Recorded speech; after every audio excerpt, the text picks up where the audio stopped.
ময়না একটি বনে বাস করত। একদিন বনে ঘোরাঘুরি করার সময় ময়না একটি থলি পেল।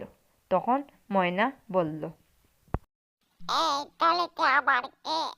সে খুলে দেখল থলিতে সোনা আছে। তখন ময়না আবার বলল, আজকে বনে যাকে দেখতে পাবো তাকে 3টি প্রশ্ন করবো, যে উত্তর দিতে পারবে তাকে এই ব্যাগ উপহার দিব।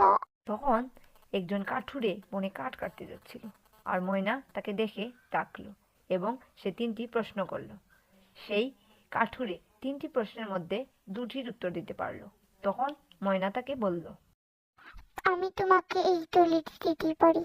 তুমি সবাইকে বলো যে এই চ্যানেলটি সাবস্ক্রাইব করে দিতে আর লাইক করে দিতে। বন্ধুরা, দয়া করে তোমরা এই চ্যানেলটি সাবস্ক্রাইব এবং এই ভিডিওতে লাইক করে